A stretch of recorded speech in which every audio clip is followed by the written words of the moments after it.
لا حول ولا قوة إلا بالله العلي العظيم. أعوذ بالله السميع العليم من الشيطان اللعين الرجيم. بسم الله الرحمن الرحيم. الحمد لله رب العالمين. My elders, my brothers, mu'mineen and mu'minat, salamun alaykum wa rahmatullahi wa barakatuh. By the grace of Allah subhanahu wa ta'ala, we have all managed to complete 14, and today we enter the 15th fast that denotes halfway this holy month of Ramadan. It is with speed that this month is going past us, and only a few will be fortunate to truly acquire the benefits and bounties of this month. Inshallah, we are all amongst those few. Before we begin, a very hearty Kushali Mubarak on the birth of our second holy Imam, Hassan al-Mujtaba, salawatullahi wa salamu alayk, Allahumma salli ala Muhammad wa ala Muhammad. And his life was one full of example and teaching. And it was a life which was also very, very misunderstood and misconstrued. And inshallah, if you look at the dua for the 15th day that the Holy Prophet has narrated, it is amazing how much there is an answer to the life of our second holy Imam in this dua. It's a 3-line dua, very interesting dua, very heavy dua considering the other duas that have had more lines in them. And this dua is one that one needs to contemplate upon, really sincerely contemplate on its meaning and how it applies to ourselves. The dua begins with Bismillahir Rahmanir Rahim. Allahumma arzuqni fihi ta'atal khashi'in. O Allah, I request you to grant me the ita'ah, the obedience. Obedience of who? Unfortunately, in our lives, we obey a lot of other people other than Allah. When we grow up or when we're born, the initial obedience is to our parents. And together with our parents comes the obedience of our teachers, of our family members, obedience to our relatives. And as we get attached to obeying other than Allah subhanahu wa ta'ala, we then go on to obeying the authorities, and from there we go on to obeying our bosses or our source of employment. And finally, for some spouses, they end up becoming obedient to their spouses. So, the sense of obedience that we have is out of a sense of obligation, out of a sense of being bound to that person, out of need, for example. But here, we are telling Allah subhanahu wa ta'ala in the first verse, O Allah, grant me obedience of who? Of the only true source of everything, which is He Himself, Allah subhanahu wa ta'ala. But we are not asking for the obedience bound out of a need or a connection. O Allah, Amir al-Mu'mineen says, I do not worship you out of the fear of being put in the fire of hell. Nor do I worship you out of the greed of your paradise. O Allah, and this is the words of Amir al-Mu'mineen, worthy of thinking. Is my obedience the obedience of Amir al-Mu'mineen? He then says, O Allah, I obey you, or I submit to you because you are worthy of worship and obedience. That worth of Allah subhanahu wa ta'ala. I need to understand who my Creator is. If I'm just submitting because I'm afraid of Him, because the translation of khashya in most literature, when they're translating the word khashya, they use the word fear. But He's Arhamur Rahimin, first and foremost. Number 2, I did not ask to be created. He created me out of His benevolence and mercy. I did not ask to be restricted within a code of conduct from Him, and nor did He restrict me in any code of conduct. If He was going to restrict me on the day one, He would have made sure that I did not have access to all those things that are deemed haram and wrongful. Rather, Allah subhanahu wa ta'ala has given me free will, and we need to understand this on this 15th day of Mubarak Ramadan. You and I are not bound by any law of Allah subhanahu wa ta'ala to submit to Him by force. He wants us to use rational understanding, wisdom to come to a conclusion that there is no path that I would rather follow, that there is no Lord that I would rather worship and submit to other than Him. I have to come to that conclusion after having extinguished all arguments. I must discover the Allah subhanahu wa ta'ala who deserves to be worshipped for being who He is. Not out of any force or compulsion, but out of free will and total submission. That is when I will truly submit. In all the other sorts of submissions that we have discussed, whether it's for the parents or the society or the authorities or your spouses, you end up becoming frustrated and you find yourself limited, and the more you submit, the more the other party tends to subjugate you. In the submission to Allah subhanahu wa ta'ala, the more you wholeheartedly submit, the more free you become. You become hurr. You become one who lifts himself or herself or flies towards the eternal being. You actually free yourself of all the shackles and burdens of this life. So the reality of this submission is cognizance of ma'arifah of Allah subhanahu wa ta'ala. This khashiyah is not fear, out of fear because I will be punished, or fear of disappointing the other party, or fear of breaking of a law that the other party has enforced. This is that submission that comes out of awe that is from the heart of a person, awe that is out of the grandeur of the other party, awe of realizing that the other party is totally needless of anything and everything that I or anybody else provides, but awe of a party that is able to create an entire creation as we see and beyond what we can see, control it at any given time, have total authority over it, yet give the absolute liberty to His creation to do as they please, within certain ambits of limits which would cause problems for the entire creation. That awe that comes out of the magnificence of Allah subhanahu wa ta'ala, of understanding Him. So on this day I'm asking Allah subhanahu wa ta'ala, in my heart create the wisdom and the hikmah. See, there's a big depth in this meaning. It's not just a dua that I can take, recite and say I've applied it. No. There is a lot of contemplation. I need to really understand and seek the ma'arifah of Allah subhanahu wa ta'ala, so that awe forms in my heart, whereby now nothing else is going to create fear in me. Never ever will I submit to anything else other than Allah subhanahu wa ta'ala. Now I will walk the earth fearless of not only those who are human beings like myself, but animals as well. And I will realize the true submission of the entire creation to myself. It takes practice, it takes time. But when you want to look at the khashiyah of this kind of awe, you look at people like Uwais al-Qarni, who just on hearing about the Holy Prophet fell in love with him. Or you look at Wahab al-Kalbi in Karbala, who just looked at Abu Abdullah al-Hussein and fell in love with him. Or you look at in the earlier days of history of Islam, people like Abu Dharr al-Ghafari, who came to refute the Holy Prophet, listened to a few verses of his tilawat, looked at his nurani face, his illuminated face, and fell in love with him.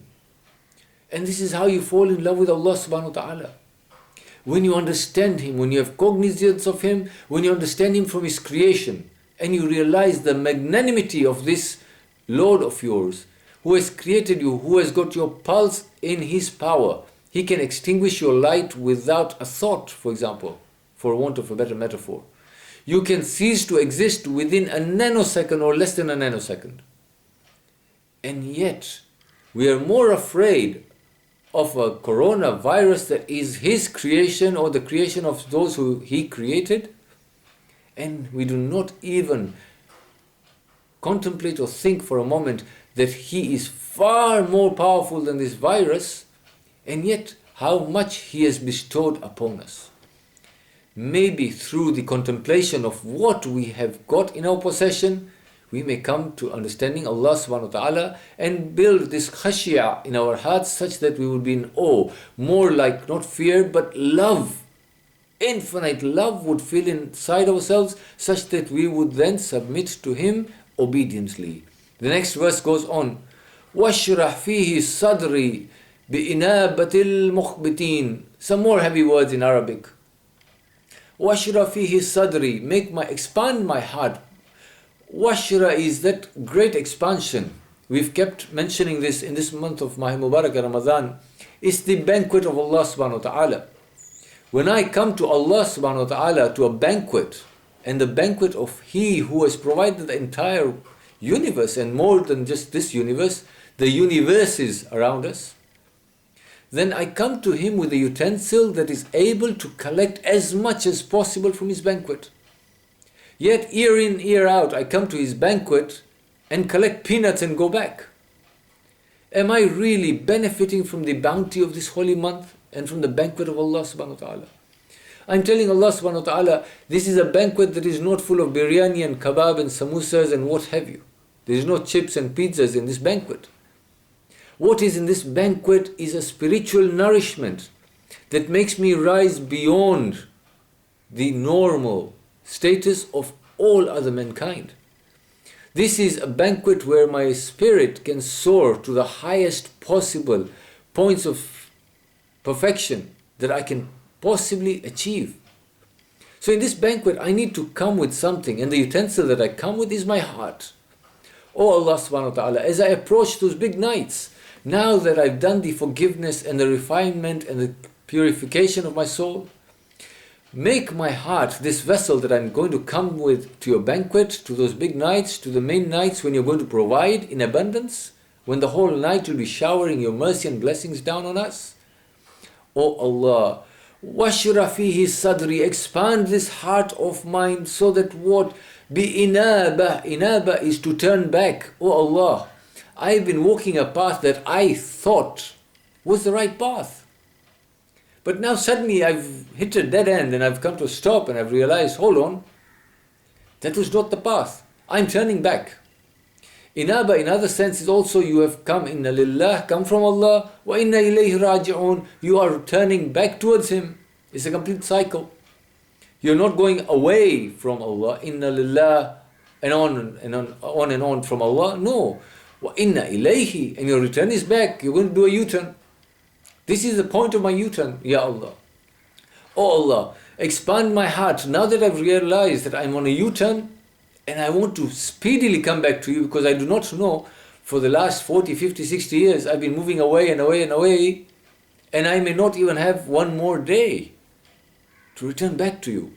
This return back has to be very speedy.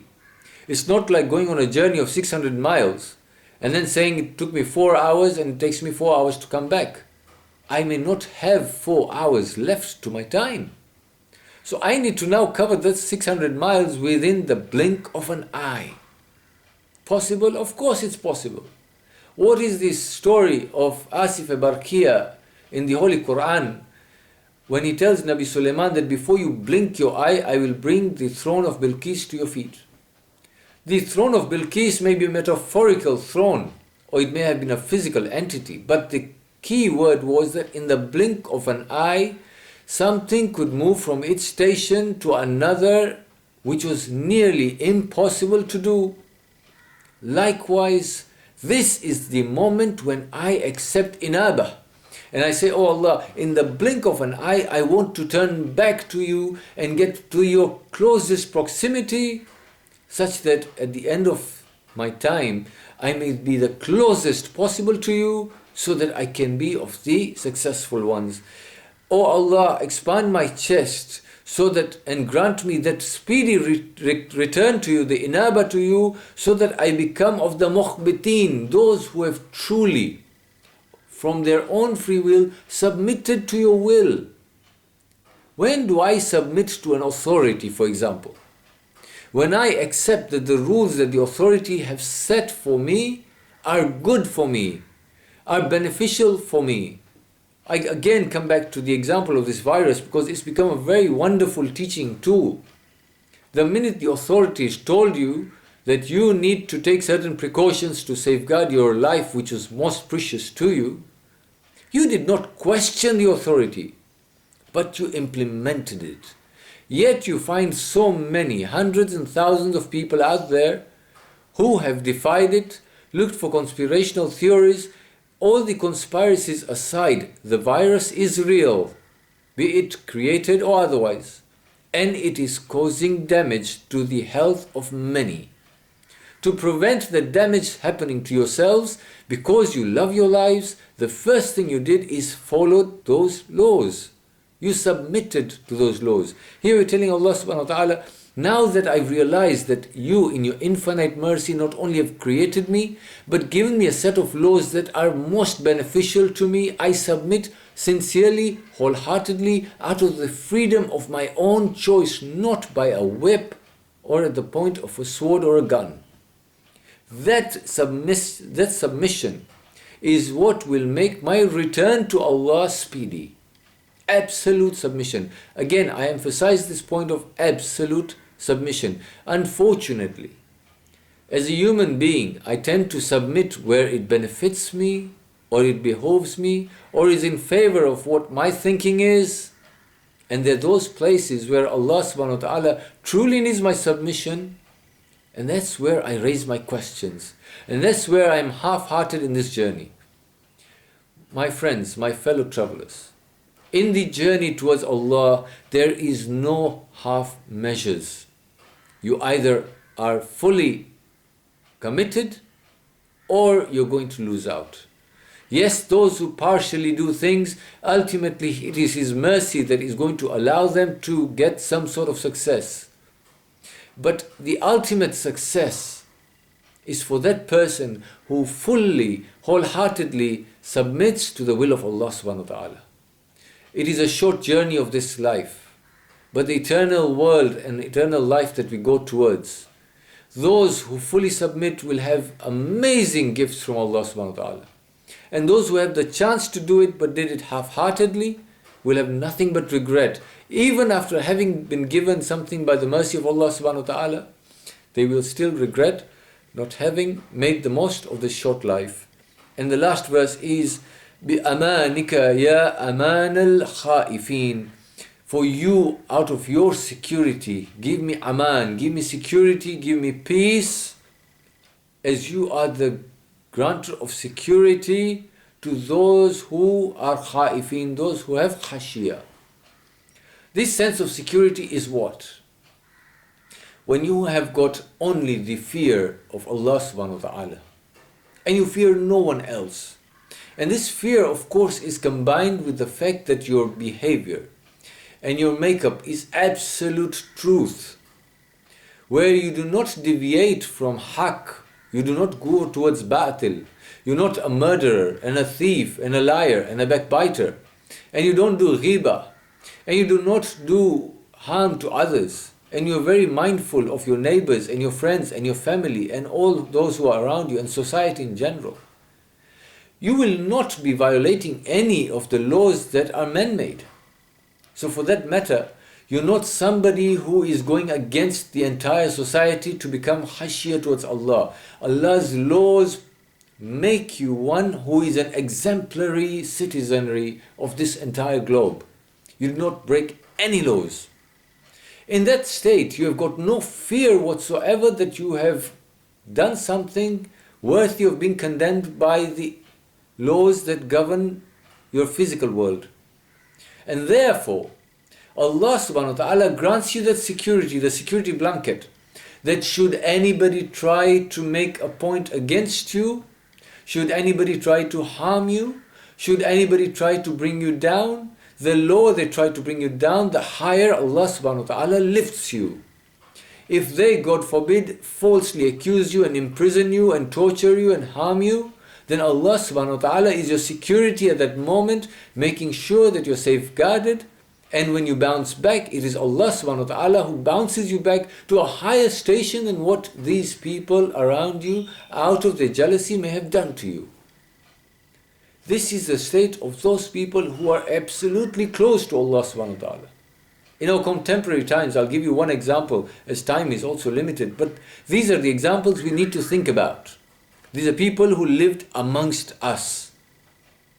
Marhum Mullah Asghar, who ended up doing the greatest service to the Khoja community worldwide. And yet, years later, 20 years after, hardly is his name mentioned anymore.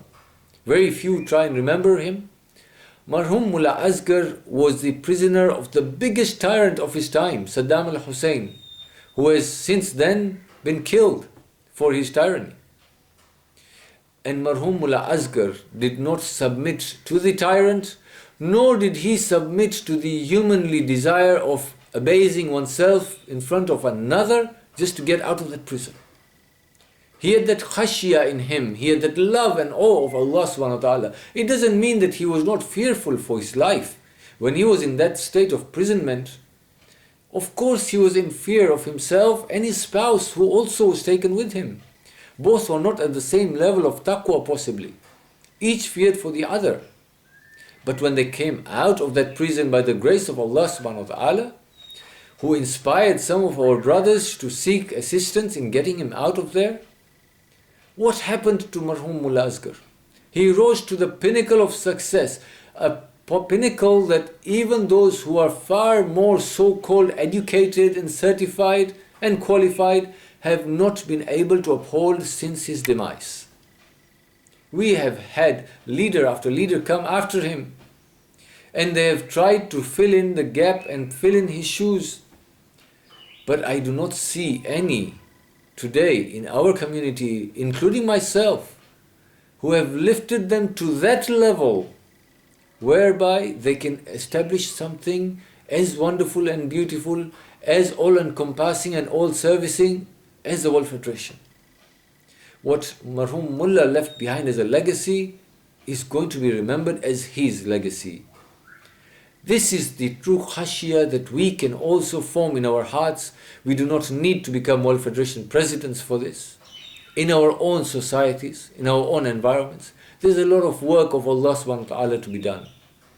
And it is only by acquiring this khashiyah in ourselves and doing this inaba, this return back to Allah subhanahu wa ta'ala, and distancing ourselves from our material desires and wants, can one truly appreciate the grandeur of Allah subhanahu wa ta'ala. We need to drown ourselves in the light of Allah subhanahu wa ta'ala. Wa akhirun dawana anil hamdulillahi rabbil alameen. Surah Mubarakatil Fatiha.